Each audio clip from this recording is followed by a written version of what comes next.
Olá, então estamos aqui para mais um vídeo do temário da The Universo, um temário de síntese de filosofia. Agora estamos no tema 8 já. Então, como tema 8, nós temos a continuação da teologia filosófica, né, que foi dividida em dois temas, o tema 7 e o tema 8. Então, vamos dar início. Primeiro grande tópico, conhecimento humano de Deus. A tríplice via e o conhecimento filosófico de Deus. Então, por meio da razão natural, podemos demonstrar a existência de Deus. Sendo assim, a tríplice via de Pseudo-Dionísio Areopagita são estabelecidos, né, como caminho para chegar a essa demonstração da existência de Deus. A primeira via é a da causalidade, que se parte das coisas criadas, ou seja, os efeitos, até chegar à causa última, pois a razão humana não admite um caminho ao infinito das causas, ou seja, não admite que se retroceda ao infinito. Então, precisa haver uma primeira causa. A segunda via é a da negação ou remoção, que admitindo a causa última, a gente já, né, passando pela primeira via, como a gente viu, né, já um pouco disso no tema 7. Então a gente já passou pela primeira via da causalidade, agora a gente já admitiu essa causa última. Agora, a partir dessa causa última, a gente vai remover, né, o que não é próprio dela, como a gente vai ver. Então observa-se as coisas criadas, né, e a partir delas nega-se o que é contrário à causa última, Deus. Foi o que eu falei antes. Então é dizer o que Deus não é. A terceira via, né, o da eminência ou excelência, toma-se os entes criados e seus atributos e observa que suas qualidades não subsistem em si mesmos, né, mas em outro de forma excelente, que é em Deus. Esse conhecimento, por mais que seja analógico e com isso imperfeito, ou seja, não tem um conhecimento realmente como Deus realmente é, no sentido a gente conhece Deus e atribui a ele atributos que a gente vê nas criaturas. Então, é um conhecimento analógico, ou seja, em parte é verdadeiro, perdão, em parte igual, em parte diferente. Então, é isso, mas também não. A gente só vai ter esse conhecimento de Deus realmente no céu, face a face. Mas ele é válido, mas seja analógico. Então, os nomes divinos. Nomina dicantur de Deo et creaturis secundum analogia. Então, é o que a gente falou antes, né? Os nomes dizidos, né, de Deus, atribuídos a Deus, são das criaturas, né? A gente atribui a Deus esses nomes, segundo a analogia. Né? Então, os nomes ou atributos que colocamos em Deus são sempre feitos de modo análogo. Né? Ou seja, esses nomes são em parte iguais e em parte diferentes de Deus, pois esses nomes damos ou tiramos das criaturas, como eu falei antes. Então, coisa que não se aplica a Deus de modo completo e pleno. Faz parte do nosso modo de conhecer a Deus, nesse modo de conhecimento analógico, não deixando de ser uma analogia real e válida, como eu disse antes. Distinção entre res signata, modo significandi e ratio nominis. Então, ao aplicar os nomes a Deus, precisamos fazer essas distinções. A res significata, significado da coisa, é a perfeição do nome em si mesmo considerado, atendendo à pureza da definição. Ou seja, é aquela noção, aquele atributo que vamos afirmar em Deus. O modo significandi é o modo de significar, seja, a forma análoga que usamos para nomear a Deus. E o ratio nominis é a explicação do nome dado a Deus, compreensão do que o nome quer dizer. Vamos para o próximo. Então, os tipos de nomes divinos. Os nomes divinos são determinados por meio de atributos. Então temos os atributos entitativos, que se referem ao ser e essência de Deus, e os atributos operativos, que se referem à relação de Deus com as criaturas. Dentro desse último, a gente pode distinguir ainda atributos operativos imanentes, ou seja, que ficam em Deus, e transeuntes, que saem dele. Então vamos para o próximo grande tópico, a natureza de Deus, os atributos entitativos. Via remociones, remociones.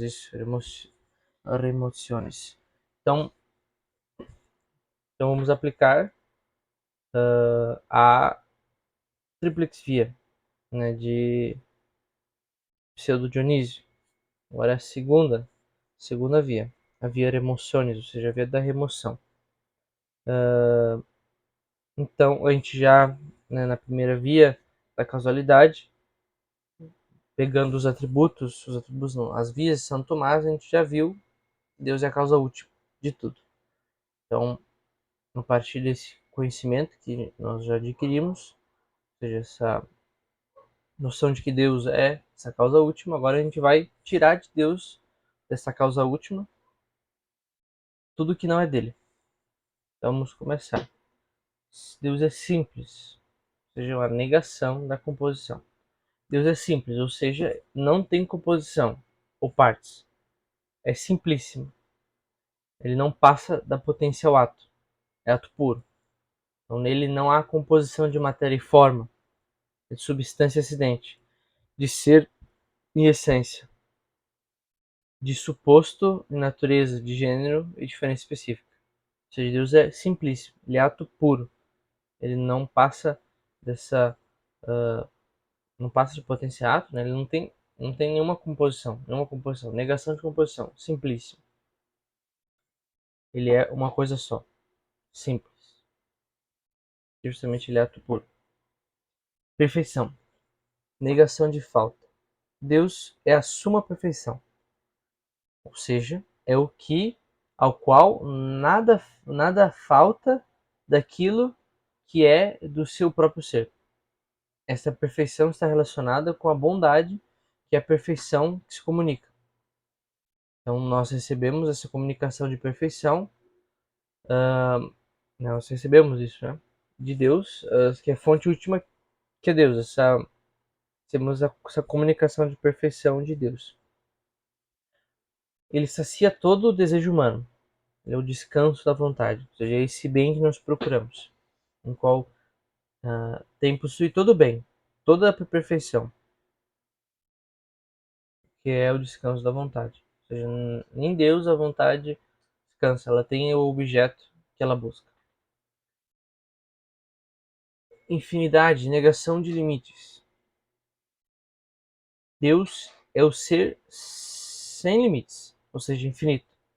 Não possui qualquer limites, tanto internos, ou seja, potência, ele não possui potências passivas, só ativas, quanto externo, né? O não ser, né? Não existe nada fora de Deus. Não existe o não ser, seria, digamos assim, contrário a Deus. Ele não existe, então não há limites, não há nada que limite Deus. Então, Deus possui uma infinitude real. Imutabilidade, negação de mudança. Então, Deus sendo ato puro, ou seja, sem potencialidade passiva, ele não muda. Ou seja, ele não passa de potência a ato. Então, ele é imutável. Os desígnios de Deus são eternos, não mudam nunca. São as criaturas que mudam. Unidade e negação de divisão. Deus é único. Não pode existir mais de um Deus. Não pode existir outro Deus, pois ele possui toda a perfeição. Ou seja, não há nada fora dele. Se tivesse tanto de unicidade, né, de único, quanto divisão não pode se dividir, né? Não pode ter outro Deus, no sentido de, claro, são três pessoas, né, pelo menos na religião cristã, de que são três pessoas e um Deus só, mas não há outro Deus, porque senão, como os dois, como se Deus tem toda a perfeição, não há nada fora dele. Se tivesse dois, eles se identificariam, porque justamente eles possuem a mesma extensão. Então eles não faz sentido pensar em, em dois deuses, né? É um Deus, sempre. Então passamos para a natureza de Deus, atributos entitativos, melhor, uma continuação. Agora para via eminência, ou seja, agora a terceira via, seu Dionísio. Com licença, eu vou só o nariz aqui rapidinho.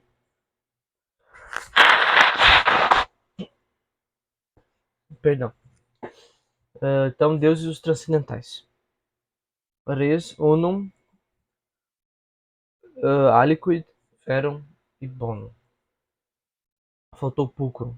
Eu botei duas vezes o unum no slide. Então, tá bom. Então, Deus, ele é fonte suprema de todos os transcendentais. Né? Estão relacionados com Deus, porque ele é o ser. Então, res, coisas criadas. Não se pode aplicar a noção de res a Deus de modo estrito.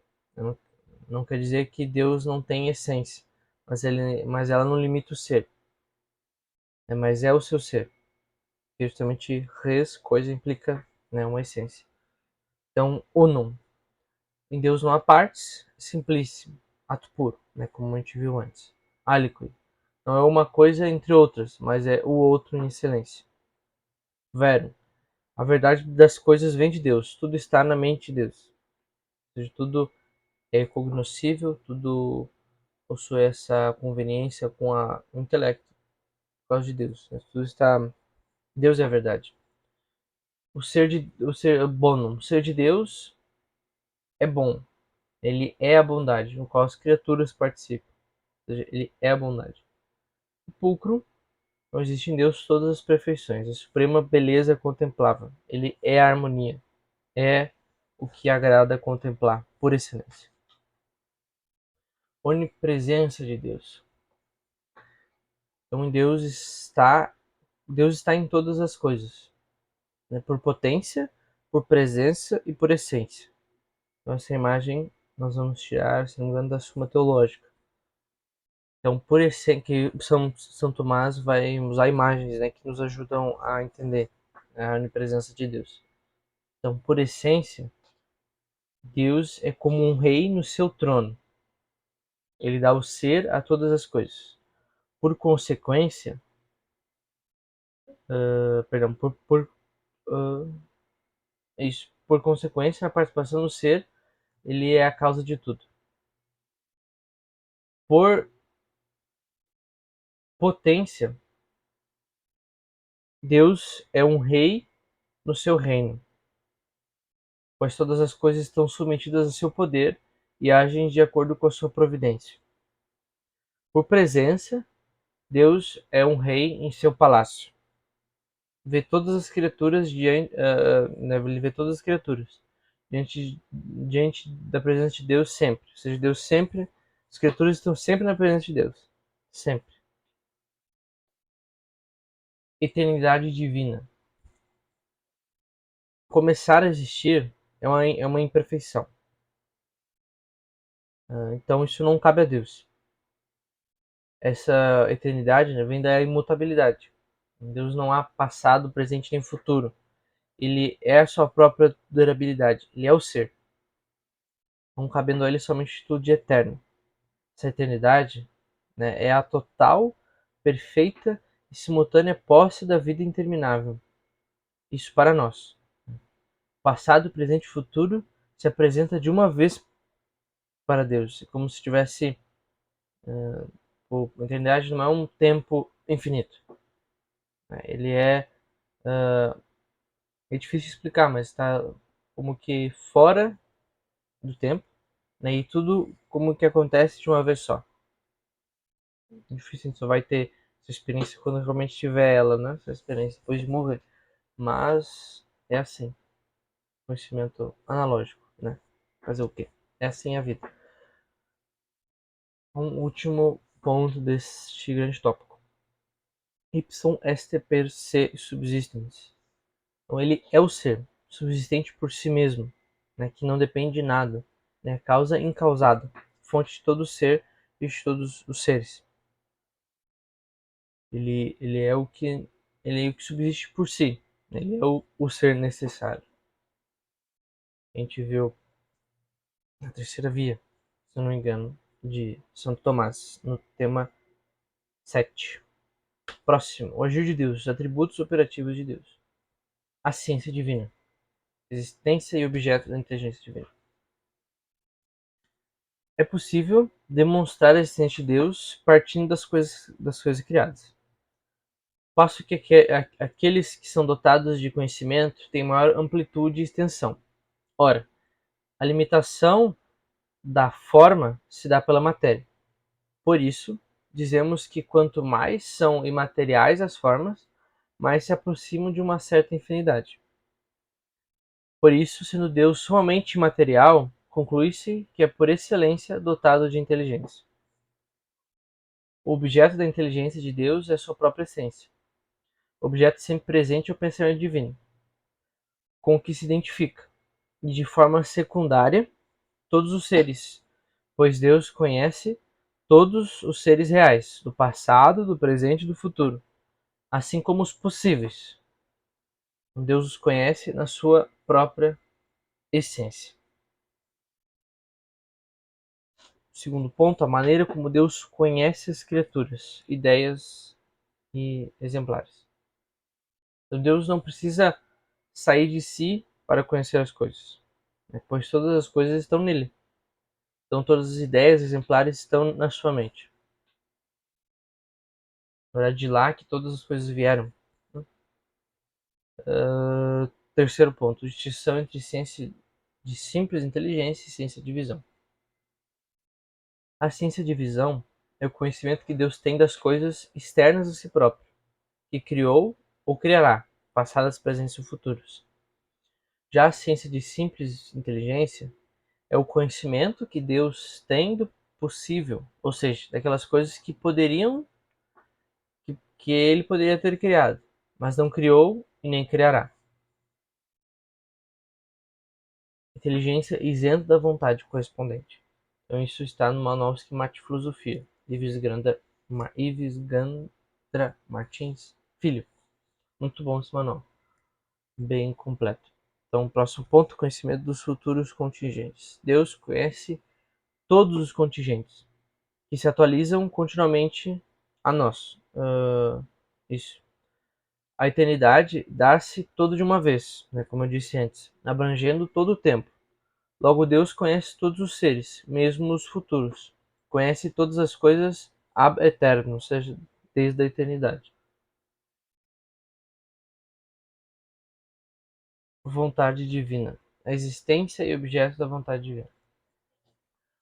A inteligência divina implica necessariamente uma vontade divina.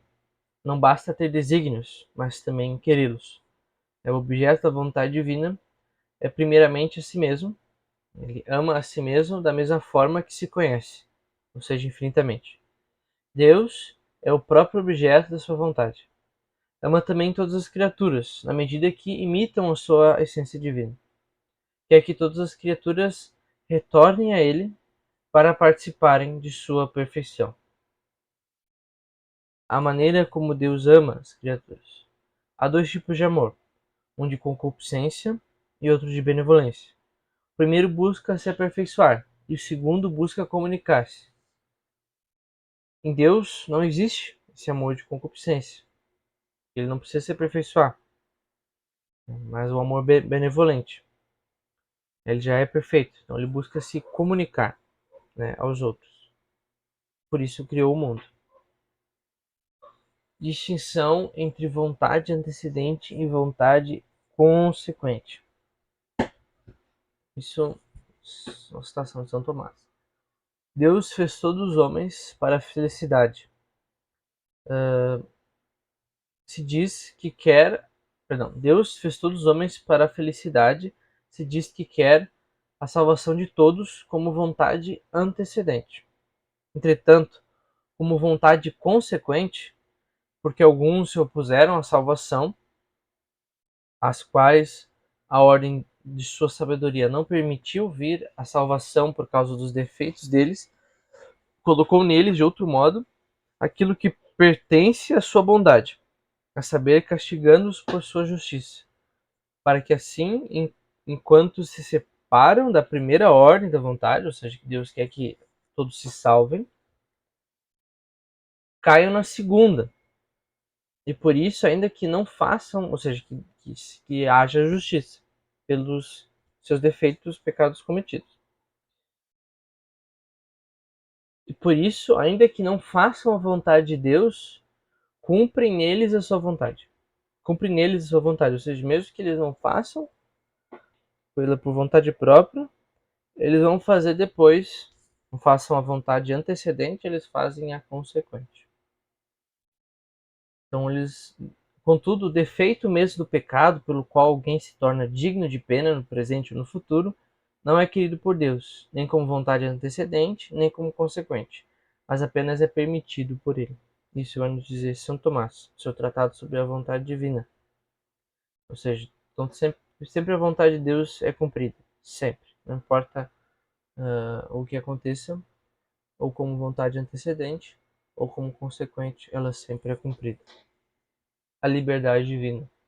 Não há influência de Deus, não há influência de coisas externas em Deus. A vontade divina, a vontade de Deus sempre se cumpre, né, como eu disse antes. Mesmo para o pecador que peca, há um castigo que institui a justiça. E Deus quer a justiça. Então a vontade de Deus é sempre eficaz. Ele é livre, né? Não tem limites. Só que, claro, só como a liberdade também implica. Deus pode criar tudo que. Depois a gente vai ver tudo que tem sob noção de ente, né? Ou seja, tem essa liberdade. Só que é sob noção de ente, ou seja, sempre envolve ali a sua inteligência, né? Não é só a vontade sempre a querer fazer as coisas, mas também que faz sentido querer. Então, onipotência divina. Deus é pura potência ativa, ou seja, pura atualidade, que é capacidade para agir. Então é ato puro, né? É ato puro, né? Possui onipotência ativa, que quer dizer que Deus pode criar tudo que esteja sob noção de ente, ou seja, tudo que pode existir. E pode fazer isso do nada, ex nihilo. Ou seja, Deus não ele não vai criar uma coisa que não faz sentido criar, sempre sob noção de ente, coisas que realmente possam existir, né? Que façam sentido.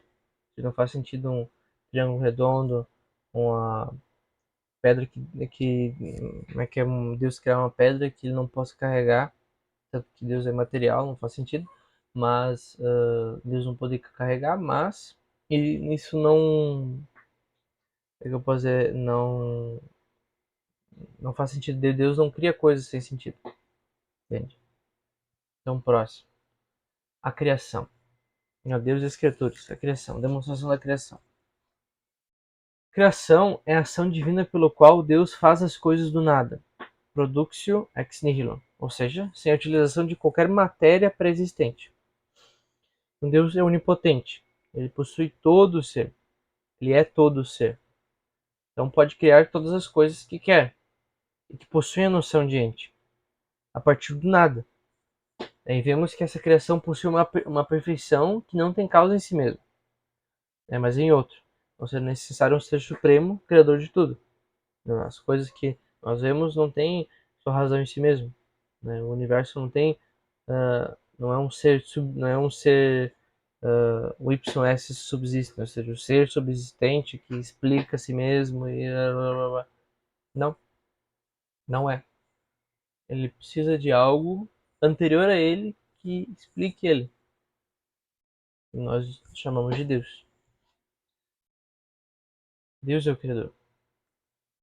Distinção entre criação ativa e passiva. A criação ativa é o ato criador, ou seja, é dar o ser à criatura.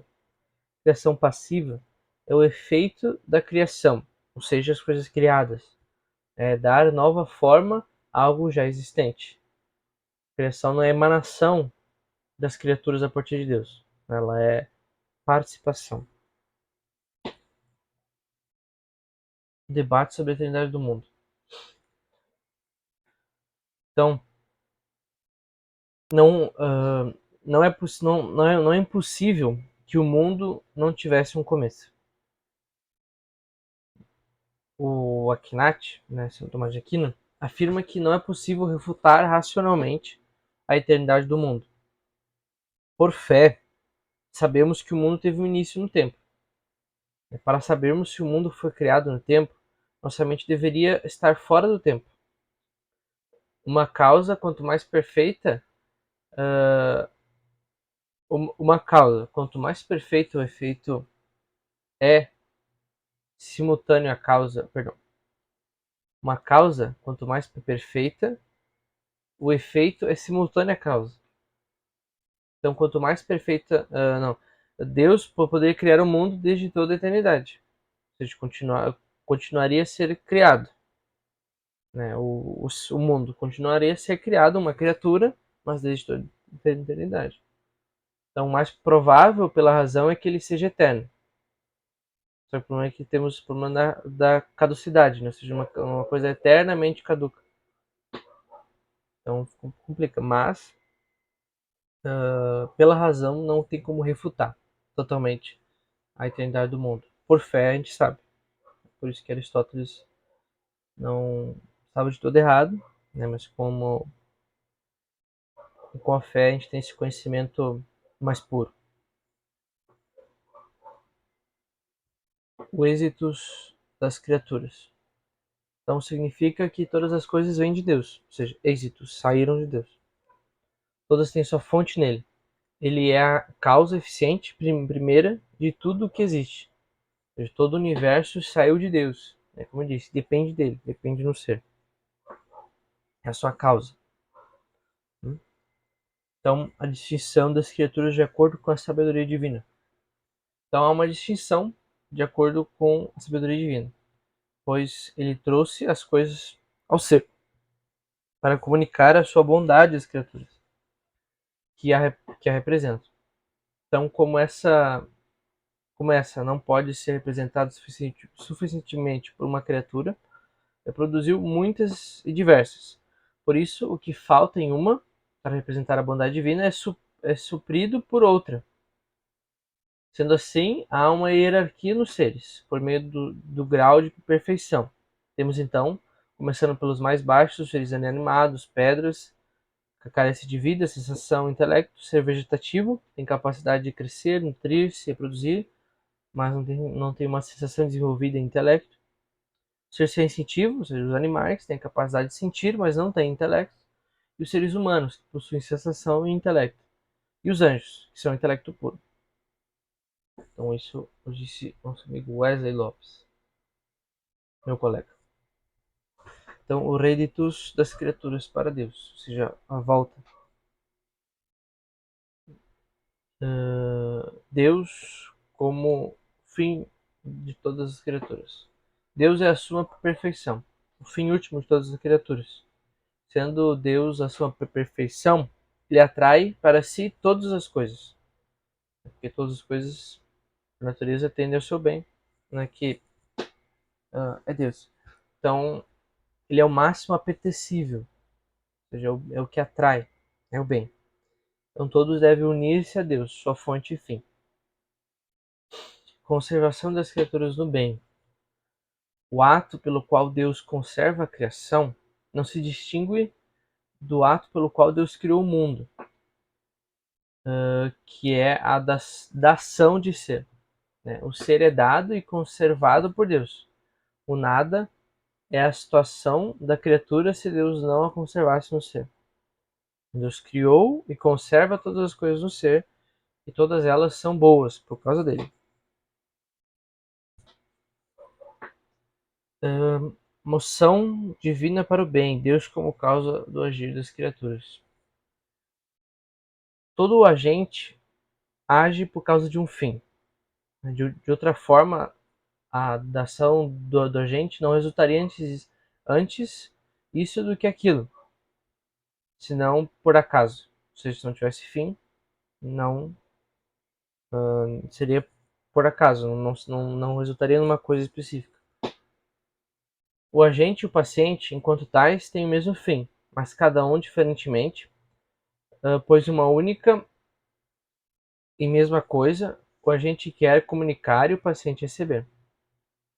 Algumas coisas que são agente e paciente ao mesmo tempo, sendo agentes imperfeitos, lhes é conveniente que procurem adquirir alguma coisa mesmo no agir. Mas o agente primeiro, que é somente agente, não convém agir para adquirir um fim.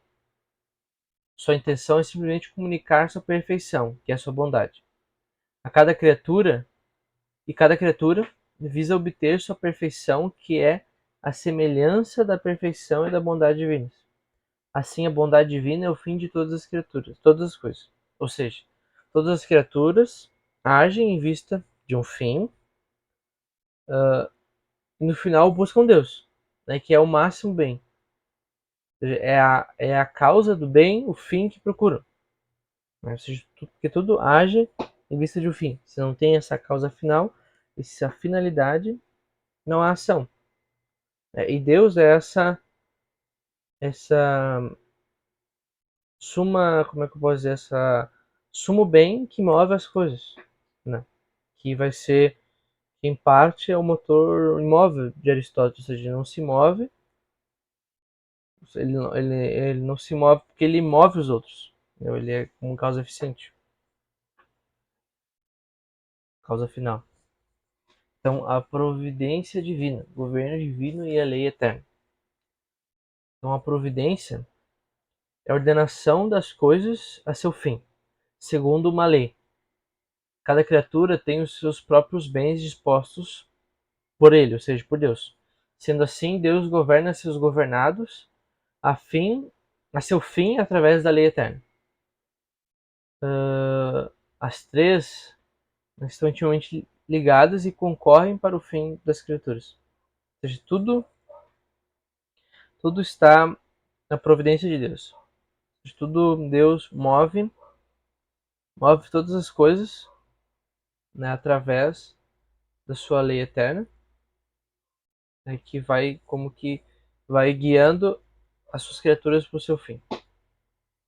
Liberdade divina e problema do mal. Então Deus criou o homem com liberdade. Tá acabando, tá acabando. Falta só esse e mais um ponto. Deus criou o homem com liberdade.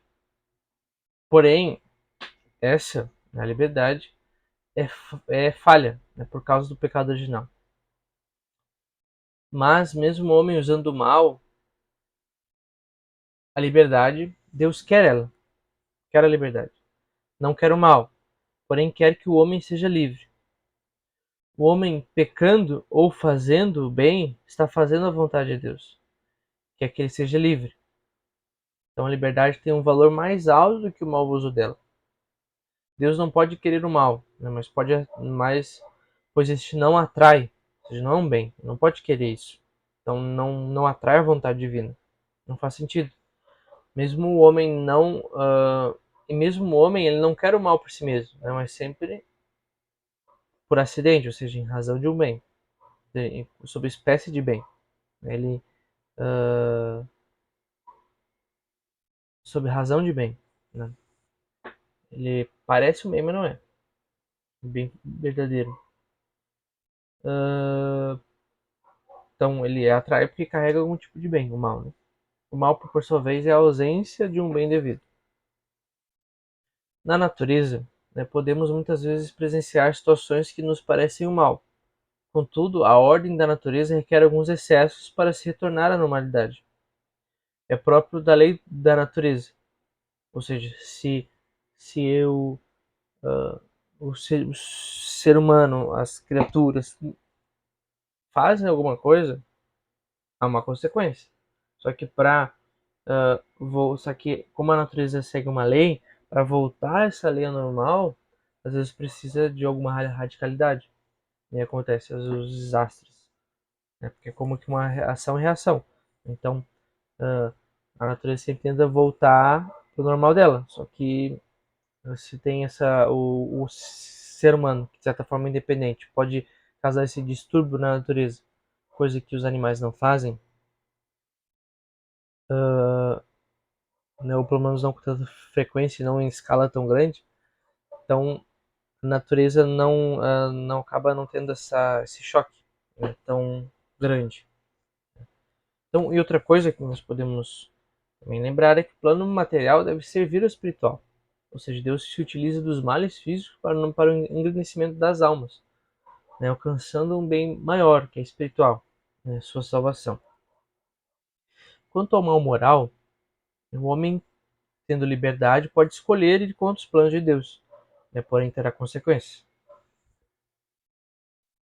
O, o problema do mal, ele não vai contra a existência de Deus, né, pois admitindo que o mal existe, admitimos que as coisas devem ter um sentido, ou seja, um fim.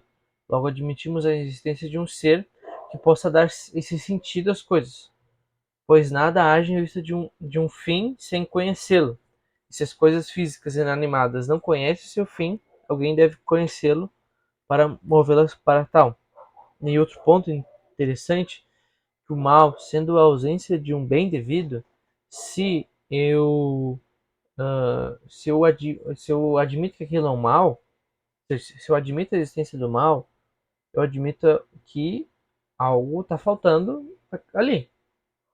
Se algo está faltando ali, aquela coisa tem um sentido, ou seja, tem uma, uma substância, uma forma que tem a sua completude. Então, se tem a sua completude, então aquela e aquela forma ela não é explicada pelo, pela própria criatura, então deve ter alguém, uma inteligência que colocou essa, como é que eu posso dizer, esse ser ali na criatura, que no caso está faltando algo. Então o mal, na verdade, ele se eu faço como é que eu posso dizer, esse grito de reclamação contra o mundo, contra Deus, é porque ele existe. Porque se não, se não, se aquilo não fosse o mal, não faria nem sentido. Eu, se o mal não existisse, eu tô falando nisso e tal. Então, o mal, ele contribui, né, como argumento para a existência de Deus, por mais que muitos digam o contrário. Então, o último ponto, a glória de Deus. Então, a glória de Deus é a manifestação da sua excelência, ou seja, a sua suma perfeição, que se difunde. Então, é a manifestação do que ele é. Ele quer que todos os homens participem de sua glória e através da luz da glória que conheceremos Deus tal como ele é. Então nessa é isso que Deus quer que a gente participe, né, da sua manifestação, da sua glória, dessa manifestação dessa bondade, dessa perfeição que se difunde, né, e que nessa glória nós seremos sumamente felizes para sempre. Ou seja, nós seremos felizes, seremos, né? Não, não estaremos felizes no sentido de talvez poder perder isso, mas nós seremos felizes, fará parte do nosso ser para sempre isso. A visão de Deus, a felicidade suprema, que é difícil de dizer, né? São Paulo diz, né? Coração nenhum jamais pressentiu que Deus revelará para aqueles que o amam. Então, é realmente muito grande e é um mistério, né? Não saberemos, só saberemos quando chegarmos lá. Então é isso, ficamos por aqui. Deixe seu gostei, seu like, se inscreva no canal. Também posso deixar seu comentário, talvez alguma dica, algum se gostou, se não gostou, sugestão para próximos vídeos de temas ou de coisas que eu faço que possa me melhorar. E é isso. Então, próximo tema nós trataremos, já vamos entrar em antropologia. Esse tem muito legal. Então, de antropologia, né? Não necessariamente o 9. Então, a pessoa humana e as suas dimensões. Ficamos por aqui, até o próximo vídeo.